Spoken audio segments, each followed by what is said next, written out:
ஓம் நமோ நாராயணாய. ஸோ வந்து இப்போ வந்து ரொம்ப ஒரு அருமையான தலைப்பு கொடுத்துருக்காங்க. தலைப்பு என்னங்கிறது அவங்க சொல்லிட்டாங்க. இன்னொரு வாட்டி உங்களுக்காக, நாம் இறைவனை அடைய மிகவும் துணை நிற்பது எது? பக்தி யோகமா, ஞான யோகமா, கர்ம யோகமா? இதுல யோகம் அப்படின்னு என்னன்னா இணைதல். யோகம்னா என்னன்னா இணைதல். இணைதல் யாரோட இணையணும் அப்படின்னா நம்ம கடவுளோட இணையணும். அதுதான் வந்து யோகத்தோட டெஃபினேஷன். அது பார்த்தீங்கன்னா அடுத்து வந்து பக்தி. பக்தி யோகம் அப்படின்னா என்னன்னா நம்ம வந்து அன்பான இறைவனை அடையிறது தான் பக்தி யோகம். அடுத்து வந்து ஞான யோகம், அறிவால் இறைவனை அடைவது தான் ஞான யோகம். அப்புறம் செயலால் நாம் இறைவனை அடைவது தான் கர்ம யோகம். ஸோ வந்து இதுதான் வந்து டெஃபினேஷனு. இது வந்து இப்போ வந்து அழகாக பேசுறதுக்கு வந்து 3 அணிகள் வந்திருக்காங்க. முதல் அணி வந்து பக்தி யோகம் அப்படின்னு பேசுறதுக்காக நம்ம வள்ளியும் கலைவாணியும் வந்திருக்காங்க.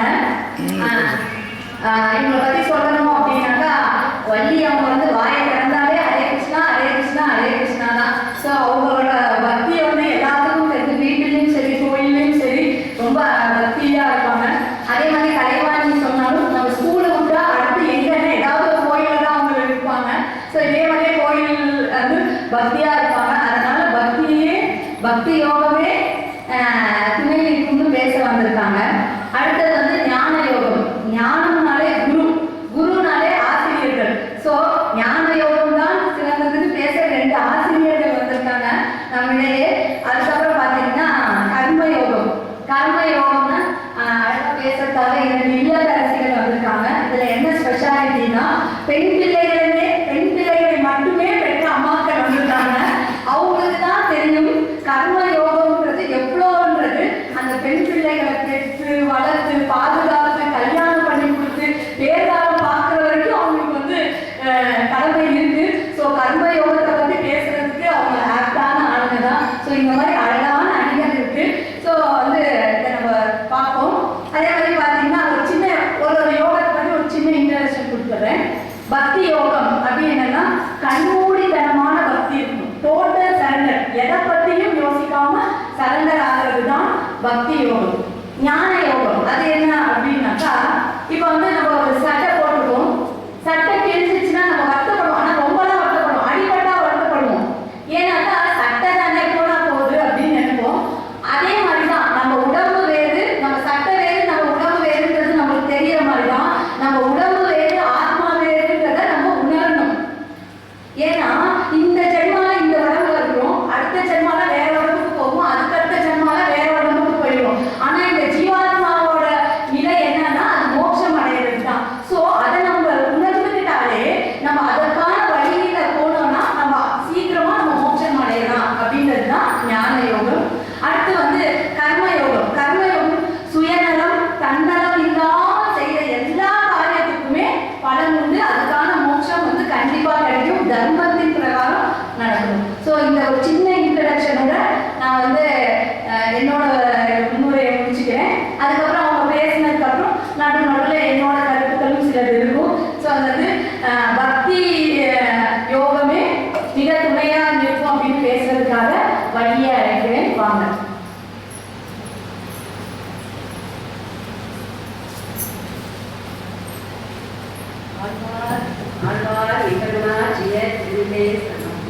எங்கள் குரு அவர்களுக்கு வணக்கம். இங்கு வருகை தந்திருக்கும் அனைவருக்கும் வணக்கம். அடியே வந்து நான் பக்தி யோகத்தை பற்றி பேச வந்துள்ளேன். பக்தி யோகம்னா என்றால் என்ன? பக்தி வந்து நமக்கு ஒரு அனுபவம், அது ஒரு நம்பிக்கை. அன்பின் வழியாக எளிதாக ஆன்மீக உயர்வை அடைய முடியுங்க. பக்தி என்றால்னா எளிதாக அடைய முடியும். ஒரு குழந்தை மேல தாய் அன்பு செலுத்தினால் அது பாசம். அதே அன்பை பிறரிடம் செலுத்தினால் அது தைரியை.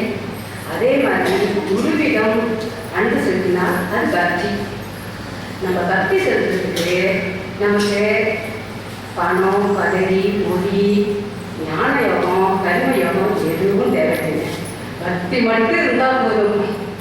பக்தி இருந்தாலே நம்ம எளிதாக ஆன்மீக பாதை அடைஞ்சிருந்தாங்க.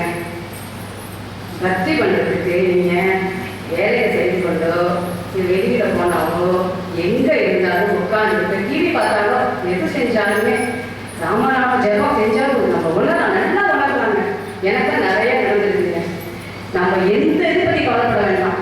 நம்ம மனசு தான் எல்லாத்துக்கும் நம்ம நம்பிக்கையா இருந்து உணர்ந்தோம்னா நம்ம கண்டிப்பா நம்ம பெருமாள் நம்ம கூட தான் இருக்காருங்க. ஓ நம்ம நாராயணன் சொல்லி பாருங்க, ஒரு துளி அன்பு அதுக்கு செலுத்துங்க, எப்படி வராதுன்னு பாருங்க. அப்படி வருவாருங்க. நம்ம திரௌபதி எடுத்துங்க, அவங்க பக்தியோட மூலமா வாழ்க்கையில அசைக்க முடியாத படத்தை செஞ்சாங்க. எப்படி கோவிந்தா உதயகாஷா ரக்ஷகா சொன்னாங்களா கிருஷ்ணர் வந்தாங்க. அதே மாதிரி பிரகலாதன் சொல்ல வேண்டாம். எப்படி சிறந்த மகாவிஷ்ணு பக்தன், மிக தூய பக்தன், சிறந்த அவர் கர்ம பக்தி யோகம் மூலமா இறைவனை அடைய முடியும்னு நிரூபிச்சு காட்டினார். அதே மாதிரி குருவனை சொல்ல போனா தந்தையின் அன்புக்கும் தந்தையின் வழியில் அமரணும் இன்பத்துக்காகவே தவம் கொண்டார். அவருக்கு மகாவிஷ்ணு காட்சி கொடுத்தார். மகாவிஷ்ணு காட்சி கொடுத்தது மட்டும் இல்லைங்க, அவரு வானத்துல நிலவின் ஒளியாக நிகழ்படி குருவ நட்சத்திரமாக இறங்கினார், அமைச்சிருக்காங்க. அதே மாதிரி நம்ம மார்க்கேண்டேயனும் பக்தி மூலமாக தான் அடைஞ்சாங்க. எல்லாத்துக்கும் பக்தி தாங்க. ஆண்டாள் எப்படி உருகி ரெங்கமனாக இருந்தாங்க, பக்தி மூலமாக தான் அடைஞ்சாங்க. எந்த இதுக்கு எதிர்பார்க்கல, பக்தி மூலமாக தாங்க. அன்பர் நம்ம சுந்தரகாண்டத்தில் எப்படி தாண்டி போகிறாங்க, கடலை தாண்டுறாங்க.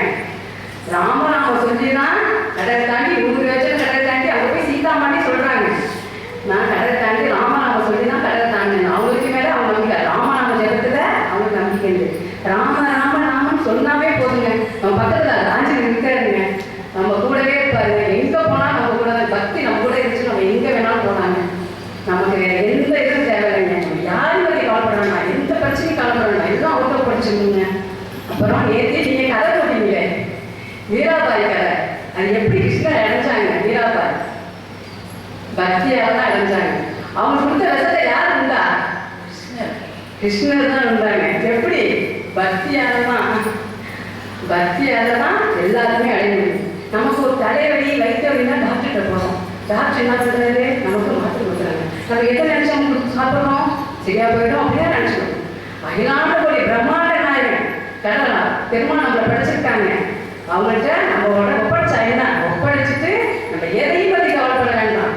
நம்ம அவர்கிட்ட எல்லாத்தையும் காபி சிசியமா அவங்க வீட்டு பிரச்சனையா எதா இருந்தாலும் அவங்க பிரச்சனை அப்போ பார்த்துப்பாரு. நமக்கு பக்தி மட்டும்தான் எளிதான ஆன்மீக வழியை நம்ம பின்பற்றணும்னா ஒரே சிறந்த வழி பக்தி தான். அனைவருக்கும் வணக்கம், நன்றி. மிகவும் அருமை. திரௌபதி, துருவன், பிரகலாதன், ஆண்டாள்னு ஒரு பெரிய லிஸ்டே கொடுத்துட்டாங்க பக்திக்கு. அவங்களோட பக்தியோட லிஸ்ட்ல நானும் ஒரு 2 சேர்த்துக்கலான்னு இருக்கேன். என்னன்னா, அந்த ராமானுஜரை பத்தி சொல்லுவாங்க. அவர் திருப்பதிக்கு போகணும்னு நினைப்பாரு. அவர் போகும்போது அவர் உள்ள இருக்கிற பெருமாளை தெய்வமா பார்த்தாலும் அந்த மலையவே அவர் பெருமாளா நினைச்சாரு. அதனால அவர் என்ன பண்ணாரு அப்படின்னா, என் காலால ஏற மாட்டேன்னு சொல்லி முட்டி போட்டு அந்த மலையை ஏறி பெருமாளை சேவிச்சாராம். அது மட்டும் இல்ல, அந்த அவர் 3 நாள் அந்த திருப்பதியில தங்கினாராம். அந்த 3 நாளும் நீரும் இல்லை ஆதாரமும் இல்லாம தங்கினாராம். ஏன்னா தண்ணி குடிச்சா ஏதாவது சாப்பிட்டா இயற்கை உபாதைகள் வரும், அதை அந்த மலை மேல இது பண்ணக்கூடாதுன்றதுக்காக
அனைவருக்கும் வணக்கம்.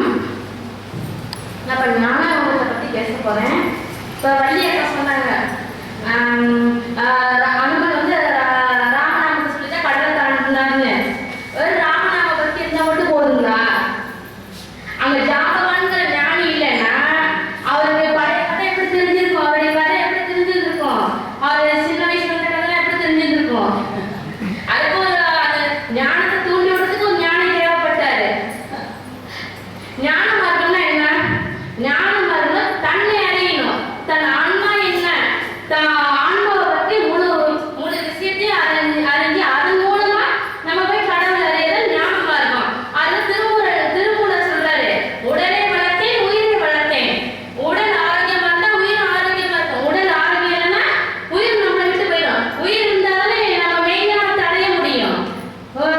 உயிர் இல்லைன்னா அந்த பிறவில மெய்ஞானத்தை நம்ம அடைய முடியாது. கடவுள் அடையிறதுக்கு நம்ம இன்னமும் என்ன பண்ணுவோம்? பிறவி எடுத்துக்கிட்டு தான் இருப்போம். வள்ளலார் என்ன சொல்றாரு? உன் வாடிய பயிரை கண்ட போதெல்லாம் வாடினேன். இந்த வார்த்தை வந்து தன்னை அறிந்த ஞானியால மட்டும்தான் சொல்ல முடியும். தனக்கு இந்த துன்பம் வந்திருக்கு, அதே மாதிரி துன்பம் அவங்களுக்கு வந்திருக்குன்னா இப்போ அவங்களுக்கு அதே வழியில இருக்கும், அவங்களுக்கு அதே வேதனை இருக்கும். அவங்களுக்கு அந்த வழியில சிந்திட்டு கொண்டுட்டு வரணும். இது ஒரு ஞானியால மட்டும்தான் இது செயல்பட முடியும். இப்போ எல்லா இடத்துலையும் பாருங்க, மட்டன் சிக்கன் எல்லாம் சாப்பிட்றாங்க, ஆடு வெட்டுறதையும் பார்க்குறாங்க. ஆனால் நமக்கு அந்த இடத்துல பாவம் நினச்சிட்டு என்ன பண்ணிடுறோம்? போயிடுறோம்.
ஞானத்தால வந்தது அப்படின்னு ரொம்ப அழகா சொன்னாங்க.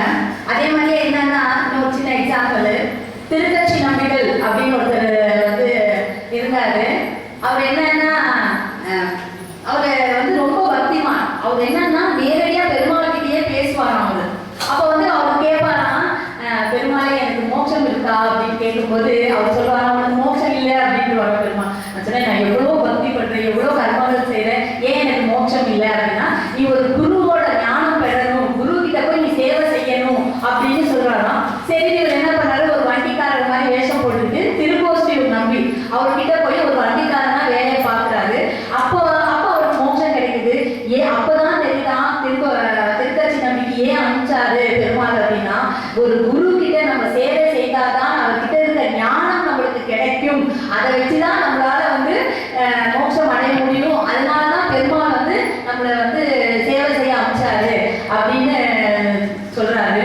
அதுக்கப்புறம் பாத்தீங்கன்னா குலசேகர ஒரு பாட்டுல அழகா சொல்லியிருக்கார், வாழால் அறுத்து சுடினும் மருத்துவன் பால் மாறாத காதல் நோயால் போல் மாயத்தால் மீளா துயத்தனினும் வித்துவ கோட்டம்மா நீ ஆளா உணர்தலே பார்ப்பன் அடியேனே அப்படின்னா இது என்ன அர்த்தம் அப்படின்னா, ஒரு மருத்துவர்கிட்ட நம்ம போறோம், ஏதோ ஒரு கட்டி இருக்கு, அந்த மருத்துவர் என்ன பண்றாரு, கத்தி எடுத்து கிழிச்சு அந்த கட்டியை எடுத்து திருப்பி அதை தச்சு நம்ம அனுப்புறாரு. நம்ம என்ன சொல்றோம், கடவுள் மாதிரி வந்து அந்த டாக்டர் நம்மளை காப்பாத்தினாருன்னு சொல்றோம். நம்மளை கிழிச்சாரு தச்சாருன்றதா நம்ம சொல்றோம், இல்ல நம்மளை காப்பாத்தினாருன்னு சொல்றோம். அதே மாதிரிதான் நம்ம வாழ்க்கையில வர சில துன்பங்களுக்கு காரணம் வந்து நம்மளோட கர்மாவை தவிர அது வந்து பெருமாள் இல்லை. நம்மளை வந்து ஏற்றுறதுக்காக தான் அவர் வந்து நம்மளுக்கு இந்த மாதிரி கொடுக்குறாருன்ற ஞானம் நம்மளுக்கு இருந்தால் நம்ம வந்து பெருமாளை விட்டு நம்ம வெளியே போக மாட்டோம். இப்ப பக்தின்னு பார்க்கும்போது என்னன்னா, இப்போ ஒருத்தவங்க சொல்லுவாங்க இதை செஞ்சா உங்களுக்கு வந்து நல்லது நடக்கும், அப்போ பக்தி அதுக்கும்.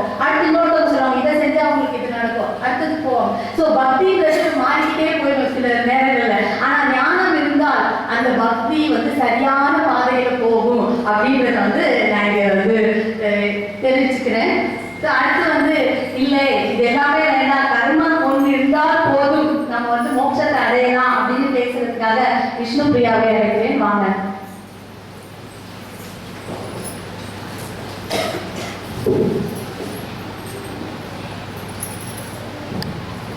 அனைத்தும் நீயே என அறிய இறைவனுக்கு முதல் வணக்கம். அனைவருக்கும் வணக்கம். நடுவர் அவர்களுக்கு வணக்கம். இந்த அருமையான தலைப்பை கொடுத்து இறைவனை பெரிதும் அடைய காரணமா இருப்பது கர்மயோகம் தான் அப்படின்னு இப்ப கர்மயோகம் பண்ணிட்டு பெருமாளை நினைச்சு பக்தி பண்ணிட்டு நம்மளுக்குலாம் நல்ல ஒரு வழிகாட்டியா இருக்க இந்த தலைப்பை எனக்கு கொடுத்த நம்ம பள்ளி தாளர் அவர்களுக்கு பணிவான வணக்கம்.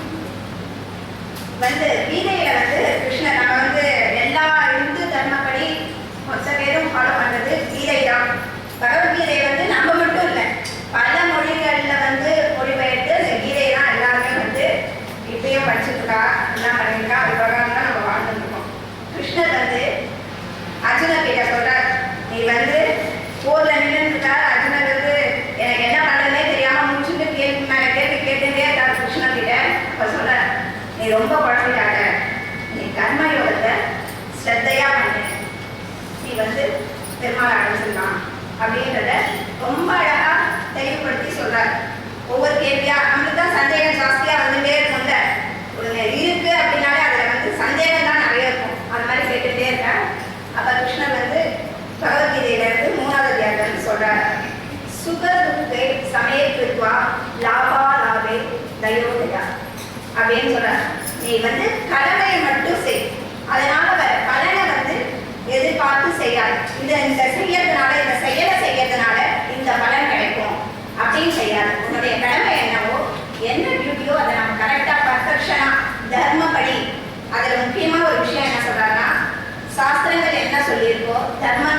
அதெல்லாம் செய்யணும். அப்புறம் ஞான யோகம் பற்றி சொன்னாங்க. வீட்டில் வந்து இந்த கர்ம யோகத்தையே ஒழுங்காக கம்ப்ளீட் பண்ணாதவங்களுக்கு ஞான யோகம் கண்டிப்பாக வராது. வீட்டில் ஒருத்தவங்க சொல்கிறாங்கன்னா ஓகே டெய்லிசின்னு போகிற ஆள் கிடையாது. அப்படி ஓகே எல்லாரும் எது சொன்னாலும் நம்ம ஏற்றுக்கிறோம். அந்த அளவுக்கு நம்மளுக்கு ஞானம் வந்துச்சுன்னா நம்ம பக்தியே பண்ணலாம். அவர் அதான் சொல்கிறார், நம்ம உங்களுக்கு வந்து நீ கர்மயோகத்தை நல்லா பண்ணா ஆத்ம ஞானம் பெற்று நேராக பகவான் அனுப்பிச்சிடலாம் அப்படின்னு கிருஷ்ணர் அதான் சொல்கிறார்.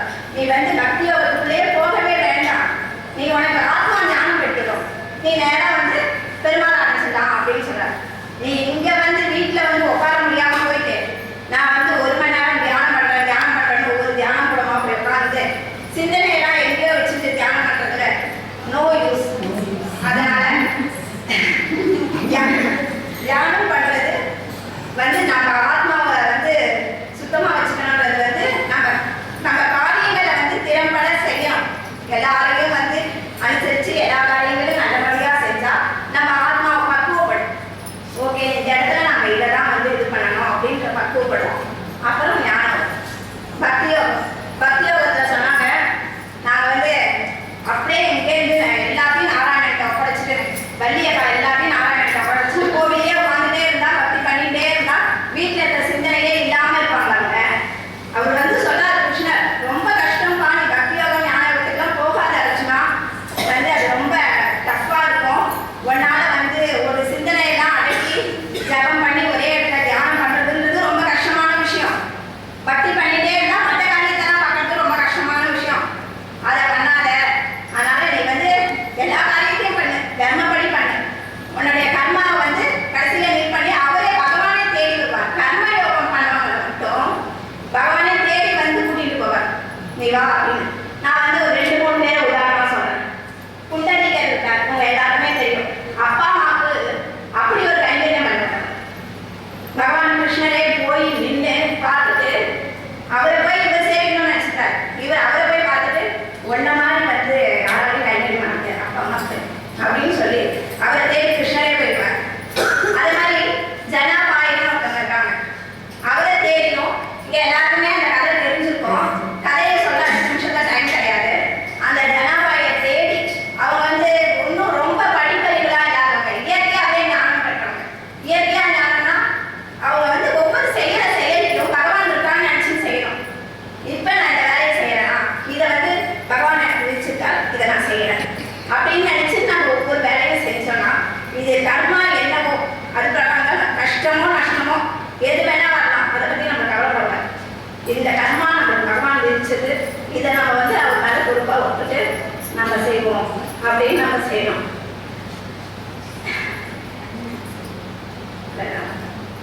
ஜனாபாய் வந்து சும்மா சின்ன வயசுல அவங்க வந்து அனாதையா இருந்தாங்க. நாமதேவர்னு ஒருத்தர் இருந்தார், அவங்க வீட்டில் விட்டாங்க. அவங்க வந்து சாணம் மூடுறது, வீடு பெற்றது, அப்பெல்லாம் வந்து கிருஷ்ணரோட பேசிக்கிட்டே அவங்க பாட்டு. இதுக்கெல்லாம் வந்து நம்ம வந்து இது பண்ணணும். அவங்க வேலையை செய்யறாங்க, ஆனா வந்து பக்தியா நினைச்சுட்டு அந்த வேலையை செய்யறாங்க. பக்தியா நினைச்சிட்டுன்னா முழுக்க முழுக்க உட்காந்துட்டு நான் அவரை மட்டும்தான் தியானம் பண்ணிருக்கேன், நான் ஒண்ணுமே பண்ண மாட்டேன் அப்படின்னா ராமாயண ஆஞ்சநேயர் வந்து ஹனுமார் இல்லைன்னா ஒண்ணுமே கிடையாது. சுந்தராங்கலாம் நான் உட்காந்து தியானம் பண்ணிட்டு ராமராமா மட்டுமே சொல்லிட்டே இருந்தாலும் சீதை யார் போய் பார்க்கறது? அந்த பெரிய பானை யாரும் வச்சு இதெல்லாம் ராமர் தான் செய்வார். நீங்க சொல்லுவீங்க பகவான் இருந்தால் தான் செய்ய முடியும்னு. அப்படிப்பட்ட அந்த கர்மம் பண்ற அந்த செய்யறவங்க இருந்தாதான் முடியும். உட்காண்டே ராமராமான்னு சொன்னா ஒன்றும் முடியாது. அதே மாதிரி தான் லக்ஷ்மணர் தான் 14 வருஷம். ஏன்னா அண்ணா வெந்தனே நினைச்சுக்கிறேன் சொல்லலாம்ல, சொல்லல கூடயே 14 வருஷம் சேவை செஞ்சார், தூங்காம பண்ணாங்க. இந்த காலத்துல வந்து அதெல்லாம் சாத்தியமே கிடையாது. அதுதான் அவங்க சொல்றாரு கிருஷ்ணன், இதெல்லாம் சாத்தியமே இல்லை, இப்படிலாம் அவங்களால பக்தி பண்ணவே வேண்டாம். என்ன அடையறதுக்கு ஈஸியான மெத்தட் இருக்கு. நீங்க வந்து வீட்டிலேயே ஒவ்வொரு விஷயம் செய்யும் போதும் என்ன நினைச்சுக்கோங்க, எனக்காக செய்யறேன்னு நீங்க செய்யுங்க, தர்மப்படி செய்யுங்க. உண்மையா தர்மப்படி செய்யறவங்க மனசாட்சி பிரகாரம் எந்த தப்பு பண்ணாலும் பயப்படுவாங்க. கண்டிப்பா பயப்படுவாங்க. சின்ன விஷயமா இருந்தாலும் அவங்களுக்கு இயற்கையாகவே பயம் வந்துடும். ஏன்னா அவன் தர்மப்படியில நடக்கிறதுனால அவன் நேர்மையா தான் இருப்பான். நீ வந்து என்ன நினைச்சு தர்மப்படி செய்வே அப்படின்றாங்க. ஜனாபாயை சொன்னா ஜனாபாயை தேடி கிருஷ்ணரே வந்து கூட வேலை செஞ்சு டெய்லியும் அவங்க கூட இருப்பாராம். நீங்க செய்யற வேலையில டெய்லியும் கூட இருந்துட்டு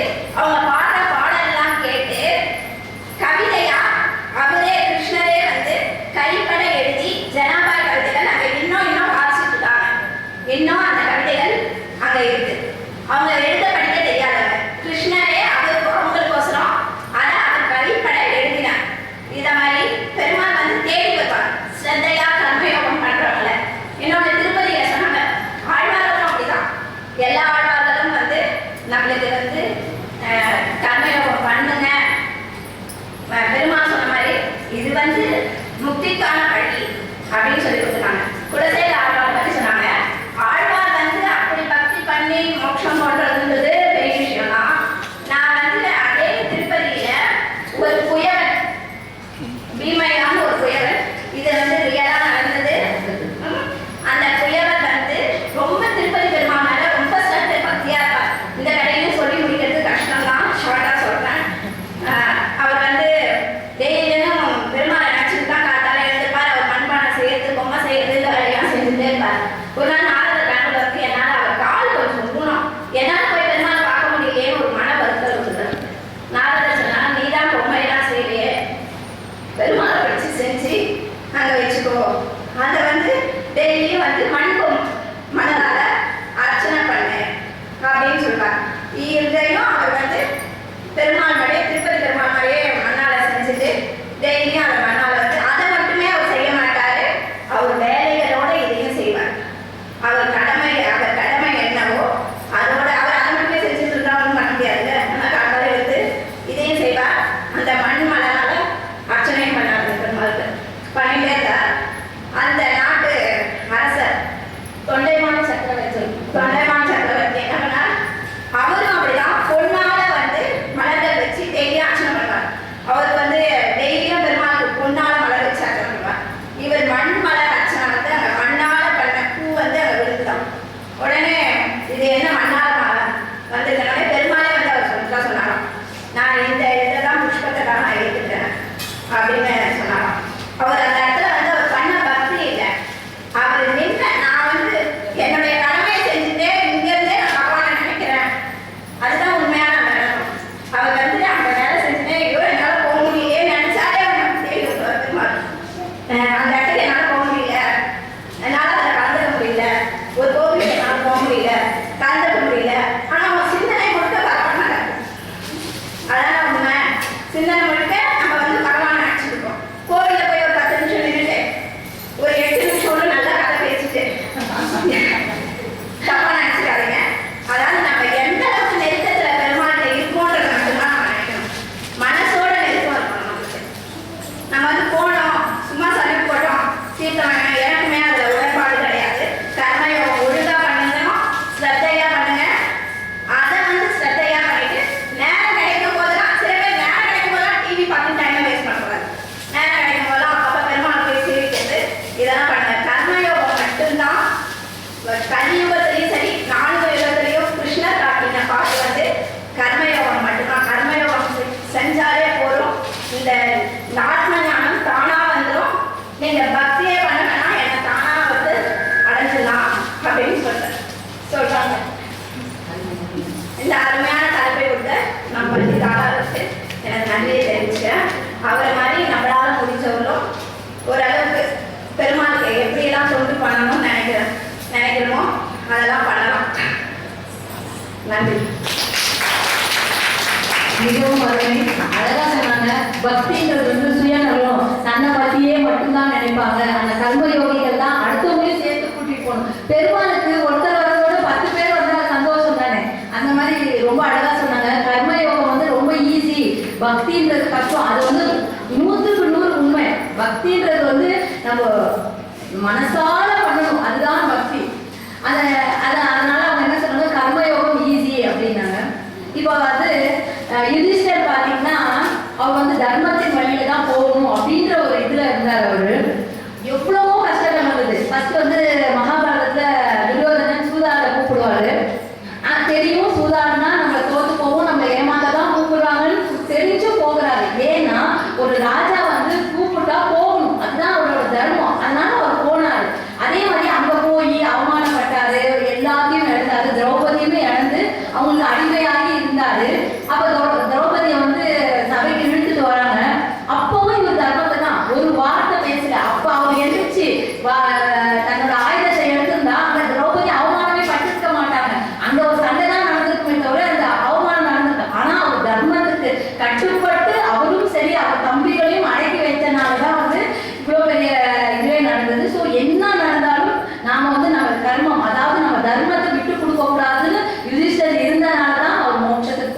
இருந்தது பெரிய இது.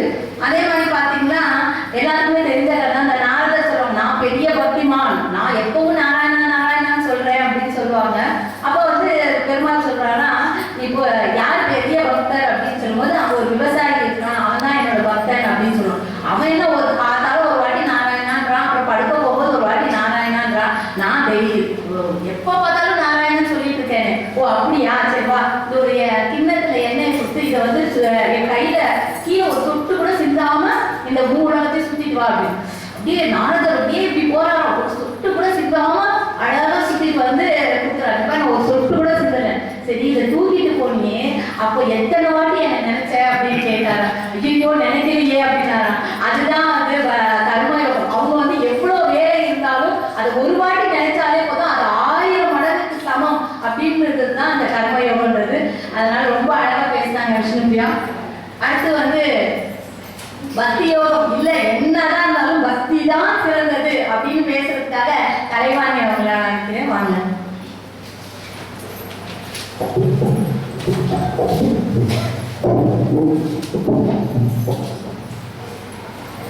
कृष्णाय वासुदेवाय देवकी नन्दनया च नन्दगोपकुमाराय गोविन्दाय नमो नमः. இங்க கூடியிருக்கும் அனைவருக்கும் என் பக்திமயமான வணக்கங்கள். இறைவனை அடைய மிகவும் துணை நிற்பது பக்தி யோகம் தான் அப்படின்னு நான் பேச வந்திருக்கேன். பக்திங்கிறது வந்து எளிதா, அதாவது எதுவுமே நம்ம நினைக்கணும்னு தோணும், எதுவுமே நம்ம வந்து ஈஸியா கோயிலுக்கு தான் போகணும், இல்ல அங்க போய் தான் பண்ணணும் அப்படின்னு செலுத்தணும்னு அவசியம் இல்லை. நம்ம எந்த இடத்துல இருக்கிறோமோ அந்த இடத்துல நீ தெய்வத்தை கூப்பிட்டா உடனே வருவாரு, தெய்வத்தை நினைச்சா போதும், பக்தி தானா வந்துடும் அப்படின்னு சொல்லிதான் பேச வந்திருக்கேன். நம்ம ஆண்டாள் எடுத்தோம்னா வச்சுக்கோங்க, சின்ன வயசுல இருந்தே அவங்க வந்து கிருஷ்ணன் மேல அவ்வளோ ஒரு காதல் மயமான பக்தி.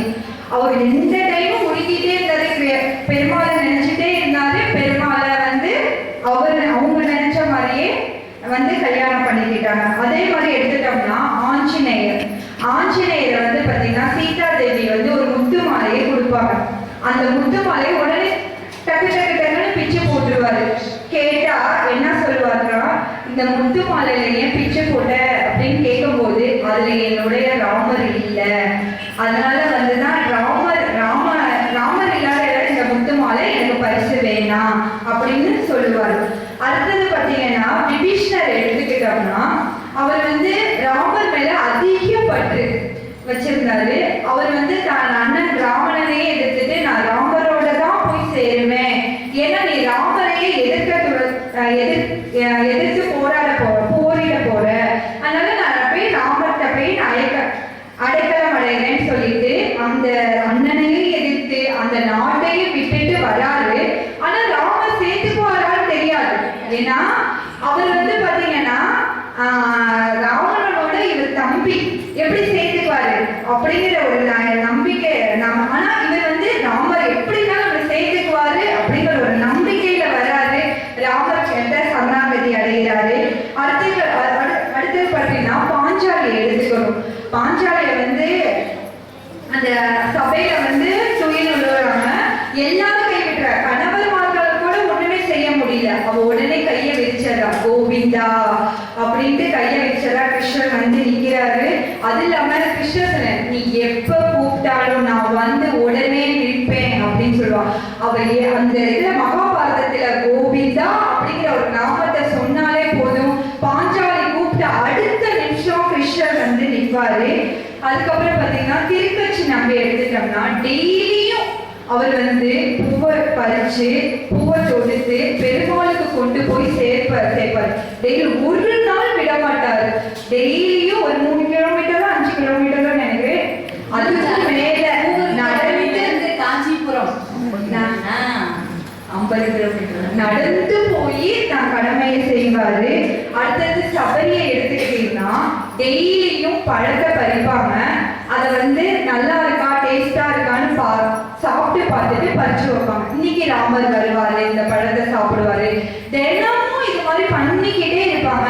அதே மாதிரி ஒரு நாள் வருவாரு, பழத்தை வந்து சாப்பிடுவாரு.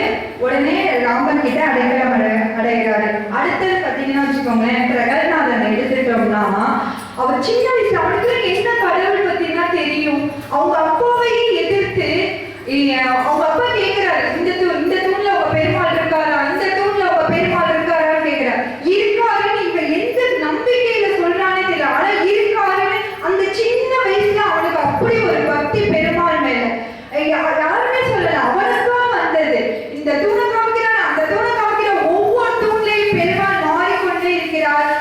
அவன் எந்த தூணை காமிக்கிறாரோ அந்த தூண்ல நான் வந்து தோன்றணும் அப்படின்னு சொல்லிட்டு அவர் எந்த தூணை பிரகலாதன் காமிக்கிறார் அந்த தூண்ல வந்து நரசிம்மரா நமக்கு காட்சி அளிக்கிறாரு. அடுத்தது வந்து பாத்தீங்கன்னா மகா பெரியவா, காஞ்சி பெரியவா கேள்விப்பட்டிருக்கீங்க. அவங்கள வந்து அவர் வந்து அவங்க மேல வந்து இந்த ஸ்பெயின் நாட்டு, இந்த வெளிநாட்டு பெண்மணி பாத்தீங்கன்னா ரொம்ப அதிக பக்தி வச்சிருந்தான். அவரை பார்க்க வரும்போது பாத்தீங்கன்னா நிலப்படியில இடிச்சுக்குவா, ரத்தம் ஊட்டுது. அவ ஒண்ணுமே நினைக்கல. போய் காஞ்சி பெரியவர்கிட்ட திருநீர் வாங்கினா, அடைச்சா, டக்குன்னு அவர் பின்னாடியே போயிட்டா. அதுக்கு பேர் தான் பக்தி. அவ வந்து ரத்தம் வருது இப்படி ஆச்சுன்னா எதுவுமே பண்ணிக்கல, அவ பாட்டுக்கு போயிட்டே இருந்தா. அடுத்தது பாத்தீங்கன்னா வச்சுக்கோங்க, சீதையை நினைக்கிறோம். சீதை வந்து ராமர் மேல அப்படி அளவுக்கு அதிகமான பக்தி. ராமர் எதிர்த்து எதுவுமே பேசுங்க. ராமர் வான்னு காட்டுக்கு போகணும்னு சொன்னா போகணும், என் கூட வான்னு சொன்னா வரணும், எதுவுமே எதிர்த்து பேசாம ராமர் சொன்ன சொல்லுக்கு வாழ்ந்து காமிச்சவர் சீதை அவர்கள். பக்தி அப்படின்னு சொல்லலாம். அடுத்தது பாத்தீங்கன்னா நம்ம சாரை எடுத்துக்கலாம். நம்ம சார் வந்து பாத்தீங்கன்னா அபிஷேகம் பண்ணும்போது, சார் நீங்க அபிஷேகம் பண்றதுலாம் கூட பிரச்சனை இல்லை, ஆனா டைமிங் தான் அதிகம் ஆகுது சார் சரி அப்படின்னு சொல்லுவாரு. எங்க சொல்லுவாரு, சீக்கிரம் நாளைக்கு நான் முடிக்கிறேன் அப்படின்னு சொல்லுவாரு. ஆனா முடிக்க மாட்டாரு. ஒரு மணி, அவர் சொன்ன நேரத்தை விட 1 மணி நேரம் ஜாஸ்தி போகும். கேட்டா அவ்வளவு நேரம் ஆச்சா, எனக்கு தெரியாது எப்படின்னா அங்க போய் நின்றுட்டேன்னா வச்சுக்கோமே, பெருமாளை தவிர வேற எதுவுமே என் கண்ணுக்கு தோணாது, பசி தோணாது, டைம் தோணாது. அவர் மட்டும்தான் எனக்கு தெரியும் அப்படின்னு மாதிரி சொன்னாரு. அதுக்கு பேரு தான் பக்தி. அதே மாதிரி பாத்தீங்கன்னா பூந்தமல்லி காஞ்சிபுரத்துல இருக்க பெருமாளை வந்து மேற்கோட்டை முகலாய மன்னர் வந்து எடுத்துட்டு வந்துருவாங்க. அந்த குழந்தை வந்து அந்த பெருமாளை வந்து மடியில வச்சு விளையாண்டுட்டு இருக்கும். அப்போதைக்கு வந்து பாத்தீங்கன்னா இவர் வந்து எங்க பெருமாள் கொடுங்க, என்னோட பெருமாளை எடுத்துட்டு வந்தீங்கன்னு வந்து அந்த மன்னர் கேட்கிறாரு. உங்க பெருமாள் தான் சொல்ற, வந்தா நீ கூட்டிட்டு போ அப்படின்னு சொல்றாங்க. அதுக்கு வந்து அவர் கூப்பிடுவாரு, பாரா செல்ல பிள்ளைன்னு அழகா கூப்பிடுவாரு. வந்து அந்த குழந்தை மடியில உட்கார்ந்து இருக்க பெருமாள் வந்து இவரோட மடியில வந்து உட்காந்துக்கும். அதுக்கு பேரு தான் பக்தி. அடுத்தது வந்து பாத்தீங்கன்னா வச்சுக்கோங்க, மீனாபாய் நாடகம் போட்டாங்க. அதுல நேற்று அவங்க மாமியார் சொல்லியிருப்பாங்க, எப்போ பார்த்தாலும் கிருஷ்ண புராணத்தையே பாடிக்கொண்டே இருக்காடா அப்படின்னு சொல்லுவாங்க. அதே மாதிரிதான் எங்க வீட்டுல இவ எப்போ பார்த்தாலும் எங்க அம்மா வந்து என் தம்பிகள்கிட்ட சொல்ல, இவ எப்போ பார்த்தாலும் ராமான்னு சொல்லிட்டே இருக்காடா அப்படின்னு சொல்லுவாங்க. ஆக்சுவலா வந்து என் ரிங்டோனே வந்து பாத்தீங்கன்னா ஸ்ரீ கிருஷ்ண கோவிந்த ஹரே முராரேன்னு போகும். உடனே எங்க அம்மா வந்துட்டு வானேதா நீ கோவிந்த பூசினேதா அப்படின்னு கூப்பிடுவாங்க. எங்க அம்மா தெலுங்கு நாங்க பேசுவோம் அப்படின்னு சொல்லி கூப்பிடுவாங்க. அதே மாதிரி வந்து பாத்தீங்கன்னா எனக்கு வந்து எங்க அப்பா வந்து வைகுண்ட ஏகாதசியில இறந்தாரு. கரெக்டா அதே 5:30க்கு வைகுண்ட கதவு திறக்க போற நேரத்துலதான் இறந்தாரு. அப்ப நான் ஆரம்பிச்சேன் ஏகாதசி விரதத்தை. இது எங்க அப்பா மேல இருந்த பக்தினால இந்த ஏகாதசி விரதத்தை நான் இருக்கேன். அதே மாதிரி நான் 6 மாசமா சுத்தமா ஒரு சாப்பிடாம தான் இருந்தேன். ஆனா வந்து நைட்டு ஒரு 10 மணிக்கு மேல ஹாஸ்பிட்டல் போற மாதிரி வந்துருச்சு. அதனால வந்து எங்க அம்மா வந்து ஏகாதசி நீ ஃபுல்லா இருந்துக்கோ, ஆனா ஒருவேளையாவது எதுவும் கொஞ்சம் நைட்டு நீ சாப்பிட்டுதான் படுக்கணும், இல்லாட்டா இருக்கக்கூடாதுன்னு எங்க கண்டிஷனா கேட்டுக்கிட்டாங்க. மத்த நாள் சாப்பிடாலே கூட கேட்க மாட்டாங்க. ஏகாதசி நாள்ல என்னை சாப்பிட வச்சு ஆகணும்ட்டு 9 மணிக்கு மேல சாப்பிட வச்சாவது படுக்க வச்சிருவாங்க.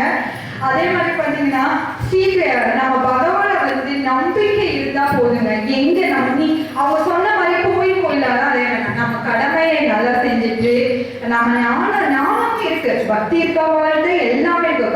கர்மயோகமும் பண்ண முடியும், ஞான யோகமும் இருக்க முடியும். அது எல்லாம் எல்லாமே நீ வீட்டுல இருந்துட்டு நீ நாமா கோவிந்தா அப்படின்னு சொன்னாவே போதும். நான் நைட்டு தூங்கும் போது ஸ்ரீராம மந்திரத்தை நான் 4 வாட்டியா சொல்லிட்டு தான் தூங்குவேன். எந்திரிக்கும் போதும் அதே மாதிரி சூரிய பகவான் இது மாதிரி கோவிந்தா அப்படிங்கிற மாதிரி ஏதாவது என்னால இந்த ராமர் இதை சொல்லாமலாம் இருக்கவே முடியாது. அது மூலியமா இல்ல, இப்ப இந்த மாதிரி எல்லாம் எல்லாரும் பக்தி செலுத்திருக்காங்க. அது மூலியமா பஜனை பாட்டுகள் மூலியமாவும் பக்தி செலுத்த முடியும் அப்படின்னு சொல்லியிருக்காங்க. சில ஒரு 2-3 பாட்டு மட்டும் பாடுகிறேன். இடது கண்கள் சந்திரன், வலது கண்கள் சூரியன், இடக்கை சங்கு சக்கரம், வடக்கை சூளமான் மழு, இடத்த பாதனில் கொடி, என் திசைக்கும் அப்புறம் உடல் கலந்த நின்ற மாயை யாவர் காண வல்லரே. ஓம் நமச்சிவாய, ஓம் ஓம் நமச்சிவாய, ஓம் நமச்சிவாய, ஓம் நமச்சிவாய. வள்ளி கணவர் பேரை வள்ளி பூக்கள் சொன்னாலும், வள்ளி கணவர் பேரை வள்ளி பூக்கள் சொன்னாலும், உள்ளம் குழையுதடி கிளியே ஊனும் உருகுதடி, கிளியே ஊனும் உருகுதடி. மாடுமலை போனால் என்ன, மக்கள் சுற்றம் போனால் என்ன, மாடுமலை போனால் என்ன, மக்கள் சுற்றம் போனால் என்ன, கோடிசம் போனால் என்ன, கிளியே குறுநகை போதுமடி, முருகா குறுநகை போதுமடி. ஸ்ரீராமச்சந்திர சார் ஆஞ்சநேயர் கதை சொல்லிட்டே இருக்காரு பாத்தீங்களா, அந்த கதையை கேட்டாவே நமக்கு பக்தி வந்துருன்னு. ஸ்ரீராமச்சந்திரம் சரித்திரம் கேட்டா சீரோடு செல்வம் வரும், தீராத பிணியார் பிறவிகளோடு தெளிவோடு பக்தி வரும். ராம ராம ஜெய ராம ராம ஜெய ராம ராம ஜெய ராஜா ராம், ராம ராம ஜெய ராம ராம ஜெய ராம ராம ஜெய சீதாராம்.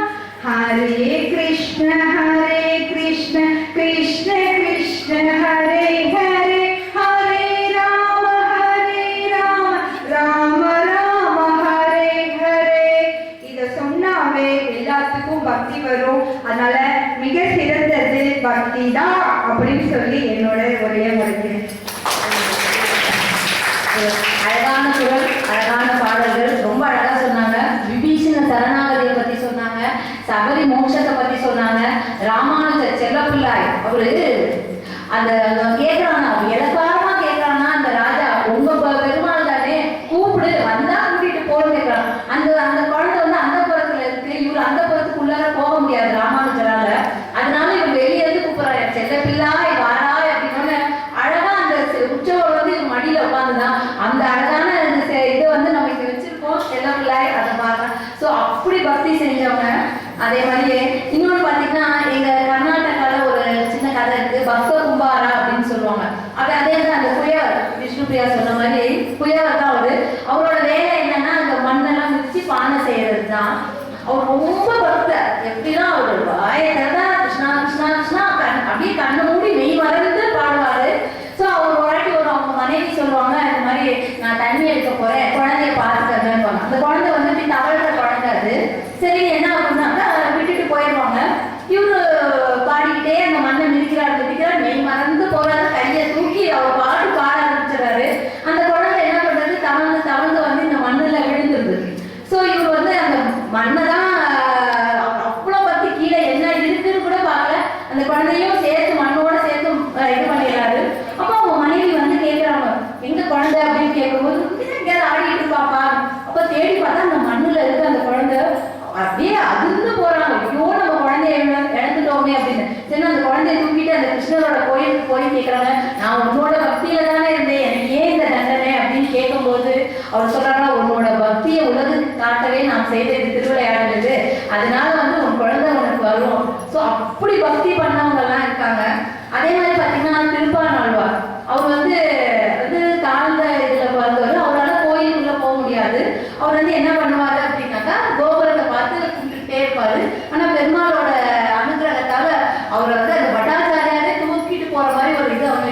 அவர் ஒரு மண்டபத்துக்குள்ளேயும் போக போக அவருக்கு அப்படி ஒரு ஆனந்தமா, அந்த பெருமாளை பார்க்க போறோம் பெருமாளை பார்க்க போறோம்னு அப்படி ஒரு ஆனந்தம் அவருக்கு. உள்ள போய் அந்த பெருமாளை பார்த்தாரு. 10 பாடல், ஒரு ஆழ்வார்கள் நிறைய பாடல், ஒரு 10 பாடல் பாடினாரு. கொண்டல் வல்லனை கோவலனாய் என்னை உண்டவாய் என் உள்ளம் கவர்ந்தானே, அண்டரோ அணியரங்கன் என் அமுதினை கண்ட கண்கள் மற்றொன்றினை காணாவே. இப்படிப்பட்ட இந்த பெருமாளை பார்த்த என் கண்களால வேற எதையும் நான் பார்க்கல, அப்படியே விழுந்து மோட்சம் அடைந்தார். அப்படி பக்தி பண்ணதுதான் அது. அந்த மாதிரி ரொம்ப அழகா சொன்னாங்க. இல்ல பக்திக்கும் ஞானம் தேவை அப்படின்னு பேசுறதுக்காக நம்ம லட்சுமியை அழைக்கிறேன். வாங்க.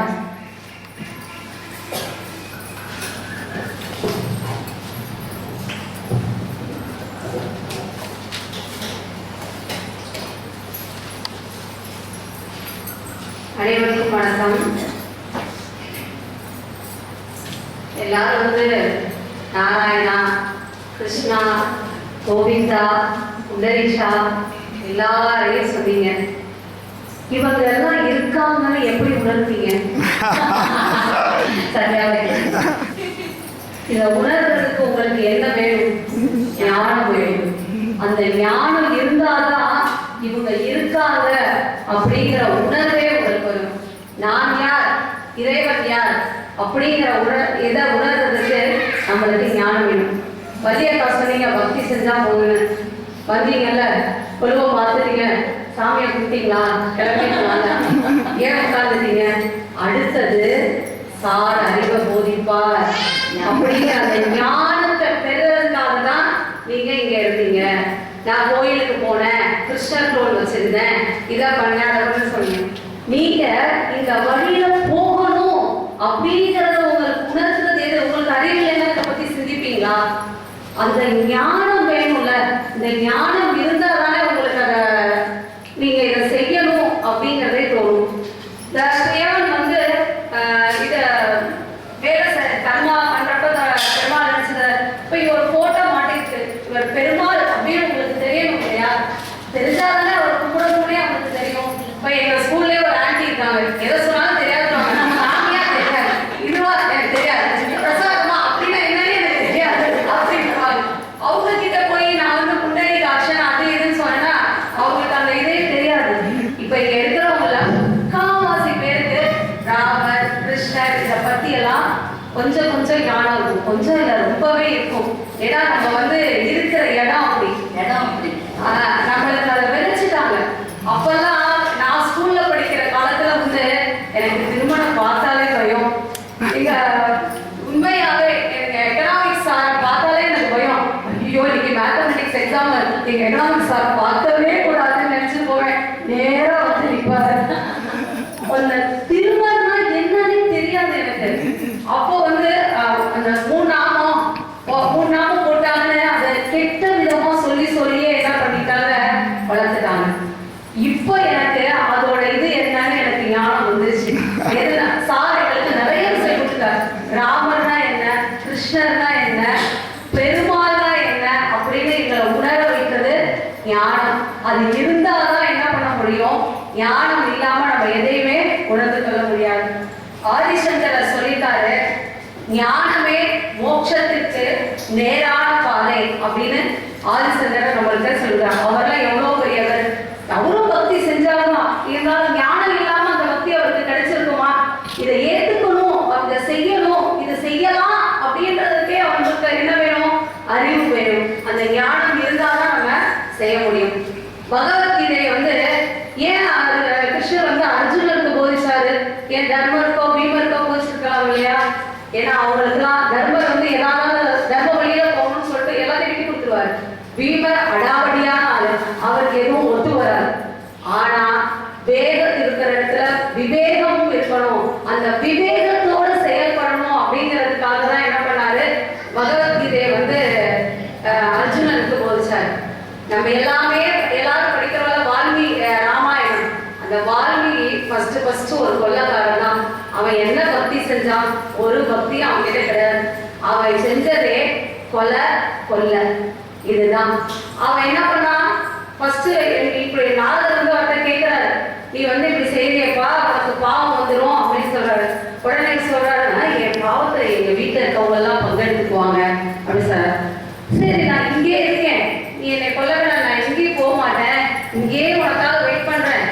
போயிட்டு வந்து உங்க வீட்டுல இருக்கவங்கள்ட்ட எல்லாம் கேட்டுட்டு வா அப்படின்னு சொல்றாரு. அவங்க அப்பாவும் அம்மாவும் சொல்லுவாங்க, நீ எங்களுக்கு செய்ய வேண்டியது உன்னோட கடமை தானேப்பா, அப்ப நீ நல்ல வழியில சம்பாதிச்சு எங்களை காப்பாத்திக்கணும், எப்படிப்பா உன் பாவத்துல நாங்க பங்கேற்றுக்க முடியும் அப்படின்னு சொல்லுவாங்க. மனைவி சொல்லுவாங்க, நான் எப்படி உன்னோட பாவத்துல பங்கேற்றுக்க முடியும், என்னால எல்லாம் முடியாது அப்படின்னு சொல்லிடுவார். உடனே அடுத்தது வந்து பிள்ளைங்க சின்ன குழந்தைங்க, அவங்கள்ட்ட போய் நம்ம என்ன பண்ண முடியும்? இவர் நேரா நாடகத்தை போறாரு, என் குடும்பத்துக்காக தான் நான் இதெல்லாமே செஞ்சேன், ஆனா அவங்க எனக்காக இதெல்லாம் எதுவும் செய்ய பாவத்தை ஏற்றுக்க மாட்டேன்னு சொல்றாங்க சார். அவர் எந்த பக்தியும் செலுத்தவே இல்லை, இருந்தாலும் அவருக்கு அந்த ஞானம் கிடைத்தது.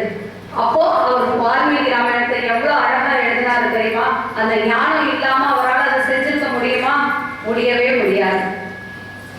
பீஷ்மர் வந்து பீஷ்மர் வந்து என்ன பண்ணாருன்னா, அம்பு படுக்கையில இருக்கும் போது தர்மருக்கு நிறைய உபதேசங்கள்லாம் பண்ணார். அரசியல் பத்தி, கடவுள் பத்தி நிறைய உபதேசங்கள் அவருக்கு சொல்லியிருக்காரு. அந்த இதை சொல்றதுக்கு அவர் என்ன தெரிஞ்சிருக்கணும்? அவருக்கு ஞானம் இருந்தாலே அதை எல்லாத்தையுமே அவர் உபதேசிக்க முடியும். அவ்வளோ பெரியவர், அவருக்கு வந்து இச்சா மரண சக்தி இருந்தது. அவர் விருப்பப்பட்டாலும் அவரால் சாக முடியும். அப்படி ஒரு இது அவர் வரம் அவர் வச்சிருந்தார். இறக்கும் போது கூட அவர் என்ன சொல்லிட்டு இறந்தார் அப்படின்னா, வாசுதேவ பரமம் ஞானம் அப்படின்னு சொல்லிதான் அவர் வந்து இறந்து போனார். அப்படிப்பட்ட ஞான எவ்வளோ பெரிய பராக்கிரமசாலியா இருந்தாலும் அதை தெரிஞ்சுக்கிறதுக்கு ஒரு ஞானம் வேணும் அப்படிங்கிறத அவங்க உணர்ந்து செயல்பட்டாங்க. அடுத்தது பார்த்தீங்கன்னா பரீட்சித் மகாராஜா. அவர் எவ்வளவு பெரிய ராஜா, நான் நினைச்சா எது வேணா செய்யலாம் அப்படிங்கிற அளவுக்கு இருந்தாலும் 7 நாள்ல நீ இறந்து போயிடுவோப்பா அப்படின்னு சொல்லிட்டாங்க. அவருக்கு எப்படி இருக்கும் மனசுல? நம்மளாம் என்ன பண்ணுவோம்? ஐயோ 7 நாள் செத்துருவோம், 7 நாள் செத்துருவோம், 7 நாள் செத்துருவோம், இதே ஞாபகம் தான் இருக்கும். ஆனா ஒரு நிமிஷம் கூட அவர் என்ன பண்ணல, அதை நினைச்சுட்டாங்க. எப்படி நம்ம முக்தி அடைவது அப்படிங்கிறத பத்தி அவர் யோசிக்க ஆரம்பிச்சார். உடனே சுகபிரம்மம் அப்படிங்கிற முனிவர் கிட்டே பாகவத போதனை பெற்றார். 7 நாளும் அவரோட கிருஷ்ணரோட இதை வந்து ஞானத்தை எல்லாத்தையும் வாங்கி அந்த 7ஆவது நாள் இறக்கும் போது அவர் சிறந்த ஞான அறிவு பெற்றுதான் அவர் வந்து இறந்து போனார். பிரகலாதன் சொன்னாங்க, தொட்ட இடமெல்லாம் நாராயணன் இருக்கிறார் அப்படின்னு சொன்னார். அந்த நாராயணன் அவர் இருக்காரு அப்படிங்கிற ஞானம் அவருக்கு பிறந்ததுலேருந்தே இருந்தது, கர்ப்பத்திலேயே இருந்தது அவருக்கு. அதை நடுவரை வச்சுட்டாரு. ஞானம் வந்து அவனுக்கு வந்து கர்ப்பத்திலேயே இருந்தனாலதான் அவர் வந்து நாராயணன் இருக்கார் அப்படின்னு அவர் வந்து எப்படி இருந்தாலும் என் நாராயணன் வருவார் அப்படிங்கிற நம்பிக்கை ஞானம் இருந்ததுனாலதான் அவனால வந்து அதை இது பண்ண முடிஞ்சது. அடுத்து பார்த்தீங்கன்னா காளிதாசர். அவர் வந்து தன்னோட மனைவி மேல ரொம்ப மோகமா இருந்தாங்க. அதனால அவங்க ரொம்ப இன்சல்ட் பண்ணுவாங்க. அவர் வந்து அவங்க மனைவி இவரோட அறிவு ஜாஸ்தி, அவங்க வந்து கொஞ்சம் அறிவில்லாம இருந்ததுனால இவர் என்ன பண்ணாரு, இந்த மாதிரி இன்சல்ட் ஆயிட்டோம் அப்படின்னு சொல்லிட்டு காளி தேவியை போய் விட்டாங்க. அவர் எந்த எதுவும் படிக்கல, எதுவும் பண்ணல.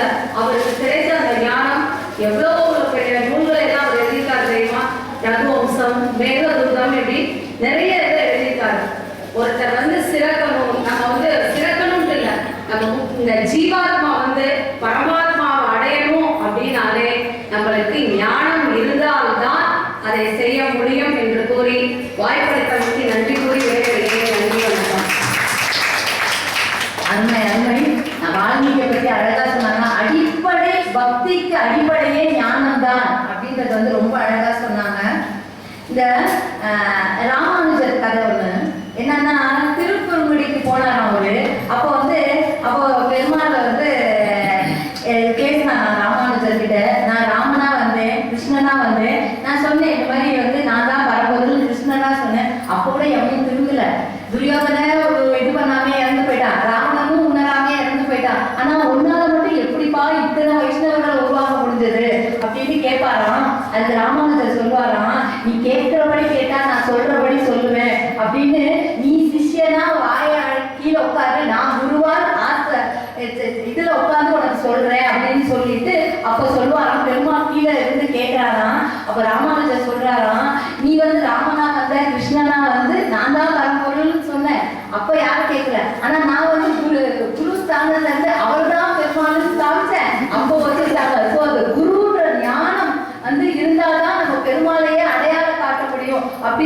அப்படிங்கிறது ஒரு மிகப்பெரிய உதாரணம்.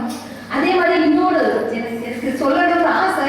இந்த திருக்கோளூர் பெண் பிள்ளை அப்படின்னு ஒரு ஊருக்கு போறாரு ராமானுஜர். திருக்கோளூருக்கு போறாரு. அப்போ இவர் அந்த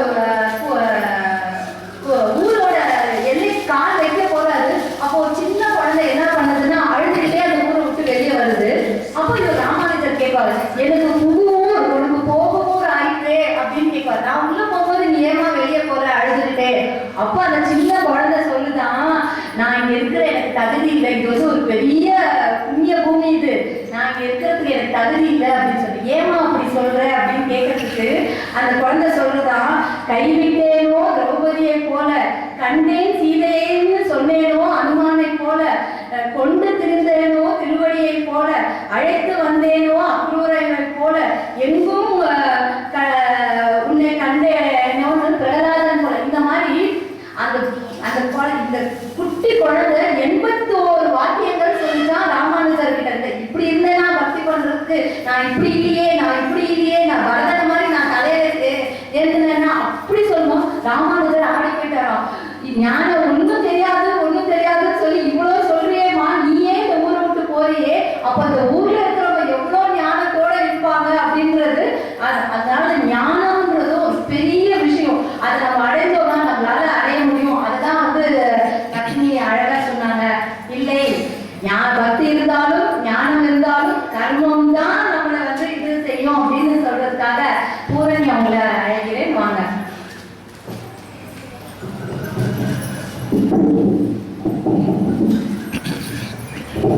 அனைவருக்கும் வணக்கம். இன்னைக்கு ஒரு அற்புதமான ஒரு தலைப்புல இப்ப பேசிட்டு இருக்கோம் எல்லாரும். இறைவனை அடைய எளிதில் துணை செய்வது 3 யோகத்துல எந்த யோகம் அப்படின்னு சொல்லி நம்ம பேசிட்டு இருக்கோம். இதுல வந்து கர்மயோகம் தான் அப்படிங்கிறது என்னோட கருத்து. கர்மத்தால மட்டும்தான் வந்து நம்ம செயல், கர்மங்கிறது என்ன செயல், இந்த செயல் வழியில தான் வந்து ஞானமுமா இருந்தாலும் பக்தியா இருந்தாலும் நம்ம வெளிப்படுத்த முடியும். இப்போ இவங்க பக்தியை பத்தி பேசினாங்க, ஞானத்தை பத்தி பேசினாங்க. இவங்க பக்தியும் இவங்களுக்கு பக்தி இருக்கு ஞானம் இருக்கு அப்படிங்கிறது நம்ம எல்லாத்துக்கும் எப்படி தெரிஞ்சது?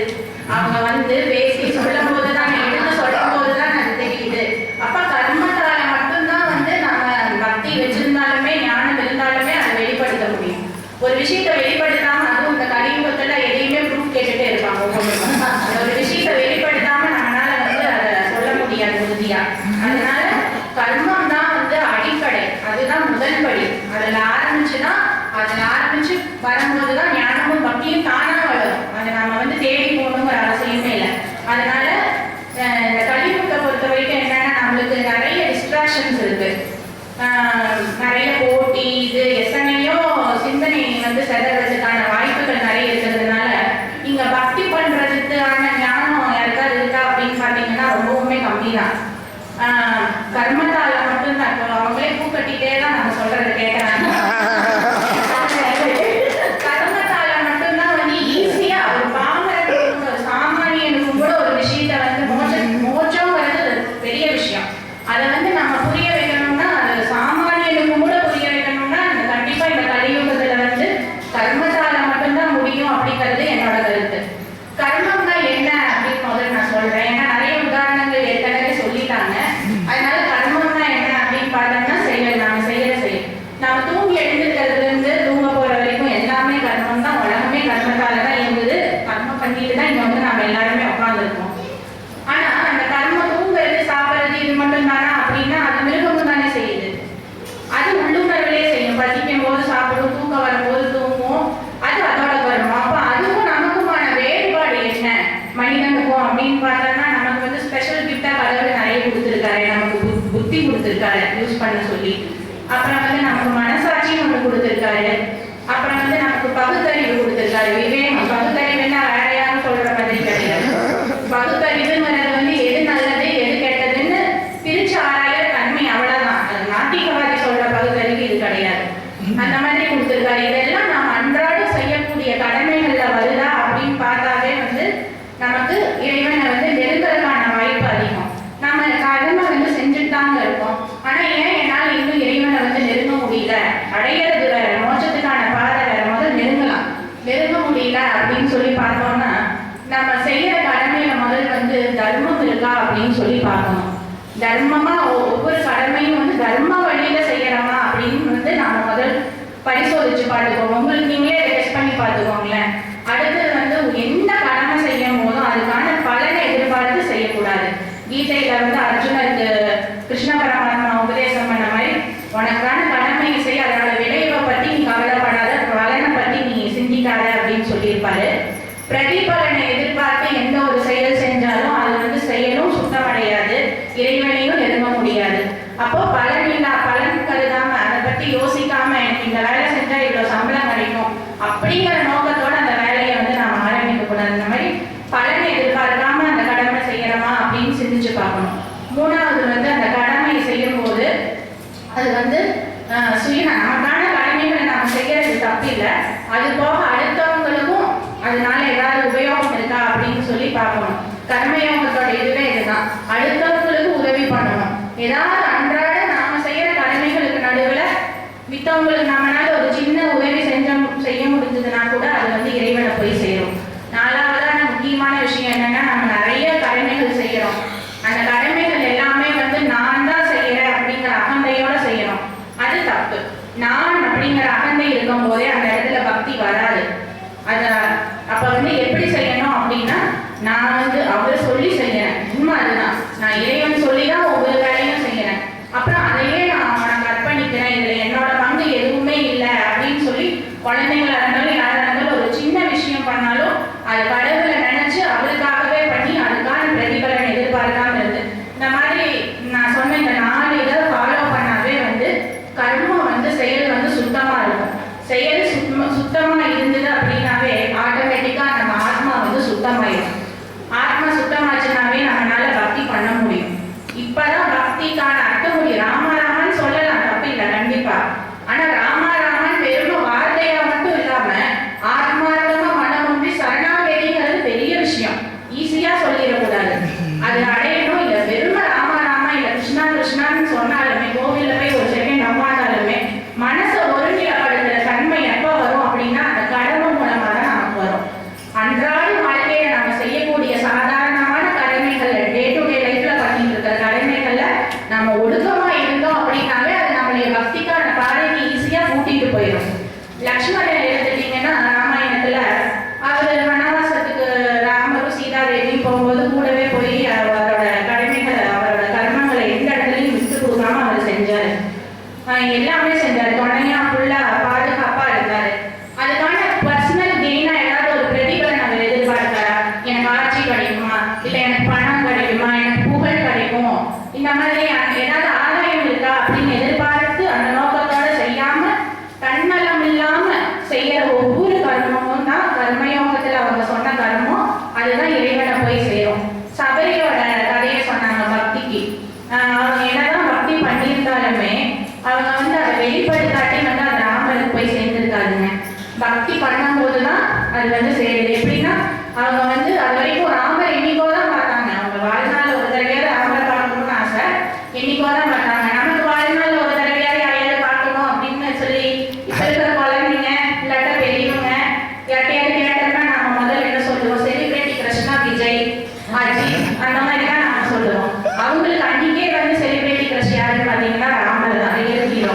செலிபிரிட்டி கிருஷ்ணன் இப்போ விஜய் இருக்கு போடாம என்ன ஆச்சுன்னு தெரிஞ்சு அந்த மாதிரி நமக்கு வந்து அவங்க என்ன பண்ணாங்க அப்படின்னா பொறுமையா காது இருந்து அந்த பழங்கள் எல்லாம் அவருக்காக பக்தியோட சேர்ந்துதான் கர்மம்.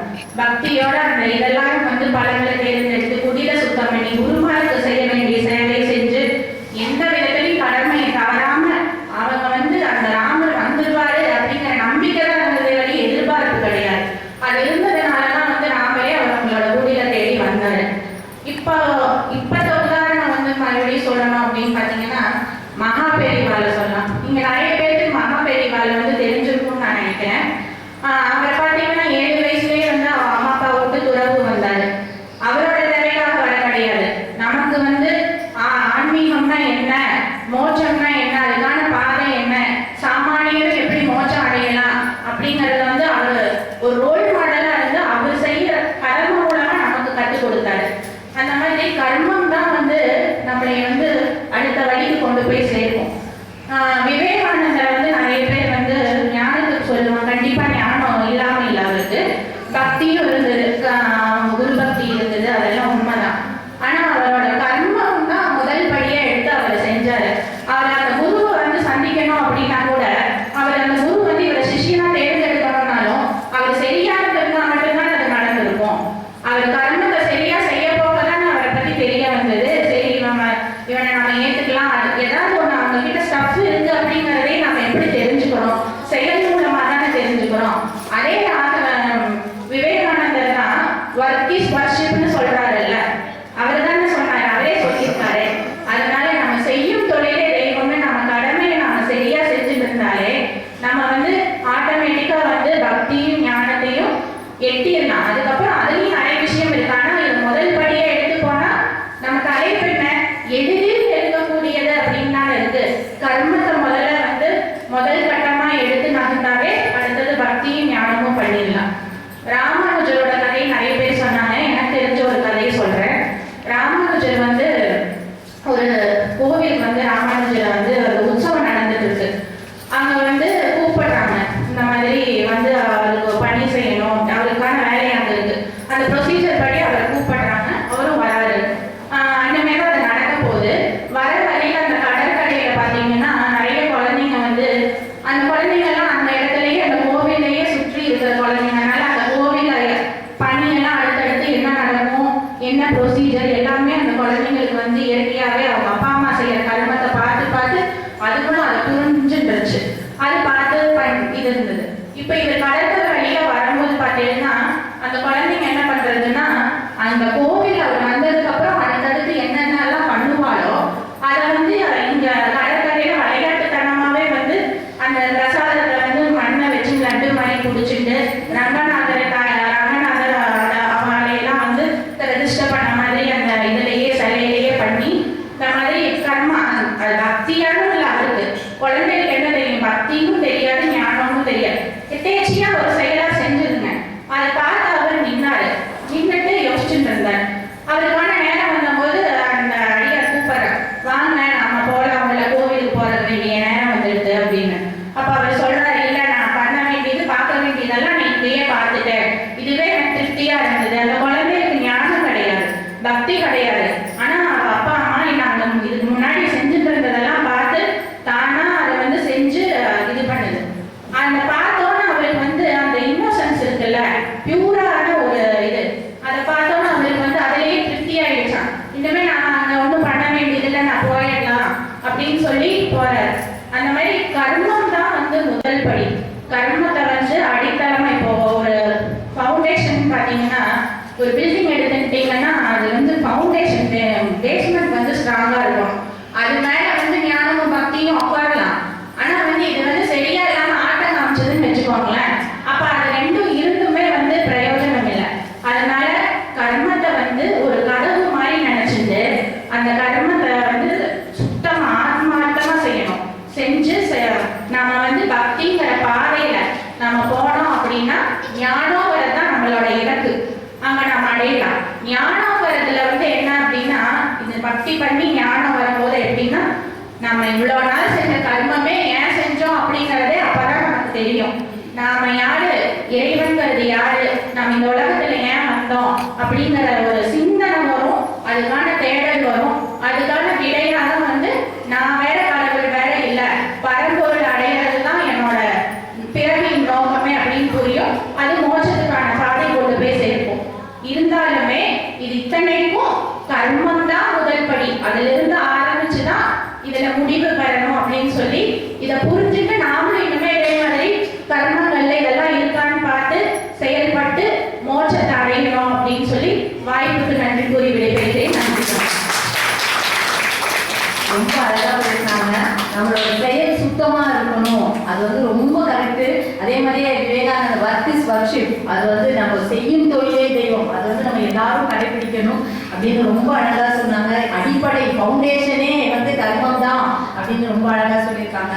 அதுக்கு ஒரு இது மாதிரி லக்ஷ்மணன் வந்து ராமருக்கு எப்படி சேவை செஞ்சாருன்னா, அவர் என்ன பண்ணுவாருன்னா நைட்டு வந்து எல்லா ராமரும் சீதை குடியில படுத்துட்டு இருக்கும்போது இவர் அடுத்த நாள் வந்து அவங்க வந்து ஒரு இடத்துல இருக்க மாட்டாங்க, போயிட்டே இருப்பாங்க. ஸோ அடுத்த நாள் அவங்க எந்த பாதையில போறாங்களோ அந்த பாதையில் முன்னாடி அந்த பாதையில போய் அங்க இருக்கிற முள்ளு இதெல்லாமே சரி பண்ணி அவங்களுக்கான பாதையை சரி பண்ணி வைப்பாங்க. அப்படி வந்து அது ராமர் மேல அவ்வளோ ஒரு இது அவருக்கு.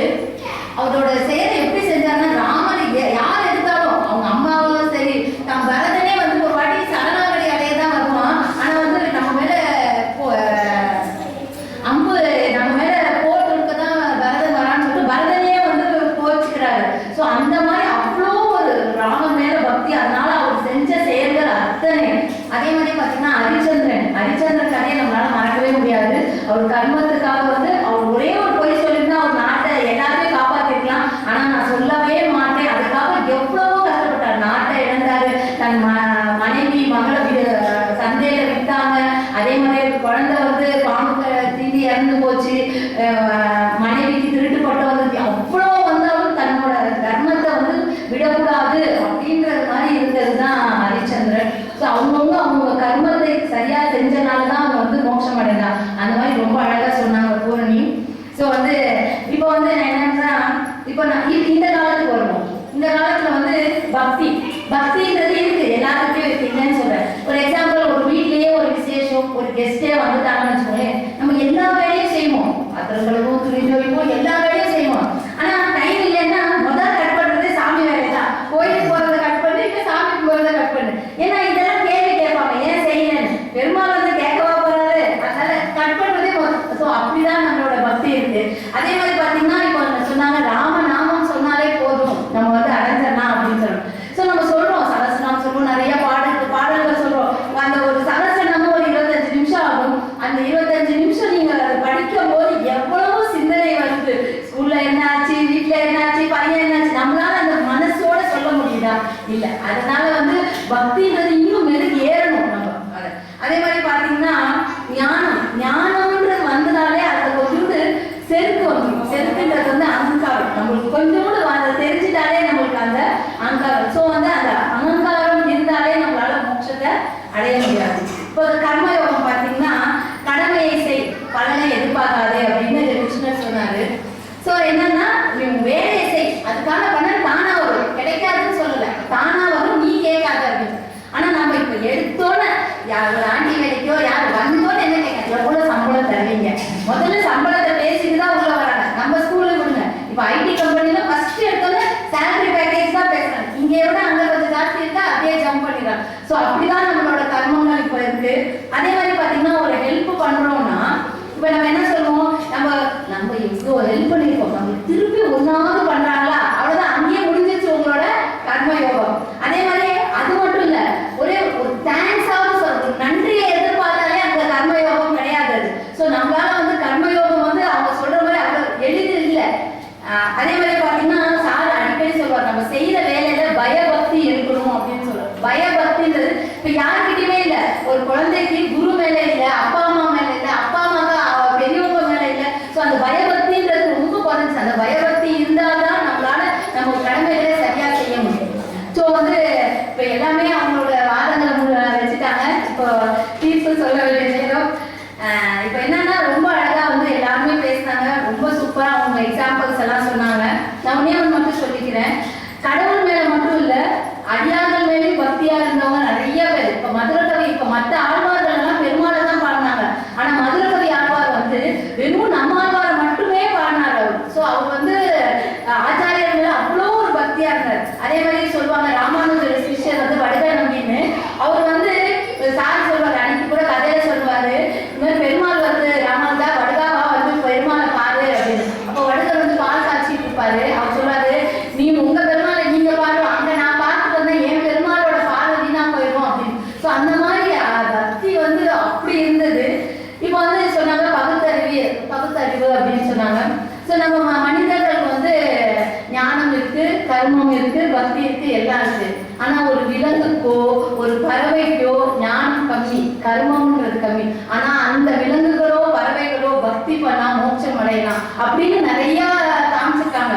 கஜேந்திர மோட்சம், ஜடாயு, அதே மாதிரி பாத்தீங்கன்னா அணில் வந்து அது வந்து ராமன் மேல இருந்த பக்தினாலதான் அது என்ன பண்ணுச்சு, கொஞ்சமாவது சேவை செய்யணும்னு என்ன பண்ணுச்சு, மண்ணுல புரண்டு போச்சு. அதே மாதிரி பாத்தீங்கன்னா, திருப்பதியில வந்து பெருமாள் வந்து வெயில இருந்தாராம். அப்போ வந்து ஒரு சில